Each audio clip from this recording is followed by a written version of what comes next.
May 7ാം edition പ്രൗഢസമാപ്തിയിലേക്ക് നീങ്ങിക്കൊണ്ടിരിക്കുകയാണ്. നമ്മോടൊപ്പം 3 ദിവസത്തോളമായി വിധികർത്താവായി നിന്ന advocate Rifai ഇമാം സാർ നമ്മോടൊപ്പമുണ്ട്.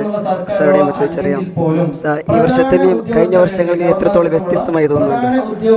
മാഷാ അല്ലാഹ്, അൽഹംദുലില്ലാ. കഴിഞ്ഞ 3 ദിവസങ്ങളായി മീമിന്റെ വിവിധ പരിപാടികൾ വീക്ഷിച്ചുകൊണ്ടിരിക്കുകയാണ്. ഒരു പൂർവ്വ വിദ്യാർത്ഥി എന്ന നിലയിൽ മുതലേ വീക്ഷിച്ചുകൊണ്ടേയിരിക്കുന്നു. ഓരോ വർഷം കഴിയുന്തോറും വളരെ മികവുറ്റ പരിപാടികൾ കാഴ്ചവെച്ചുകൊണ്ടിരിക്കുകയാണ് കുട്ടികൾ. ഓരോ വർഷം വരുമ്പോൾ പുതിയ പുതിയ തലങ്ങളിലേക്ക് ചർച്ച, സബ്ജക്റ്റുകളായാലും പ്രസംഗങ്ങളുടെ വിഷയങ്ങളായാലും ഡിബേറ്റ്, പൊളിറ്റിക്കൽ ഡിസ്കഷൻ, വളരെ നല്ല രീതിയിലുള്ള ആധുനിക രീതിയിലുള്ള ചർച്ച ചെയ്യേണ്ട വിഷയങ്ങളാണ് ചർച്ച ചെയ്തുകൊണ്ടിരിക്കുന്നത്.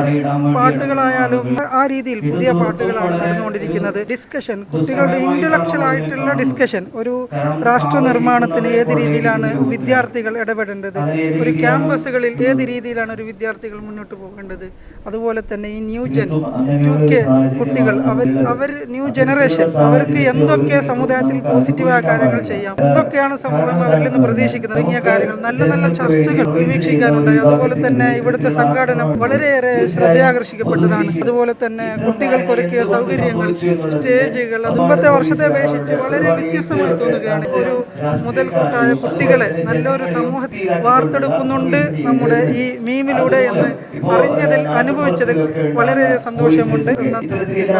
Okay, thank you.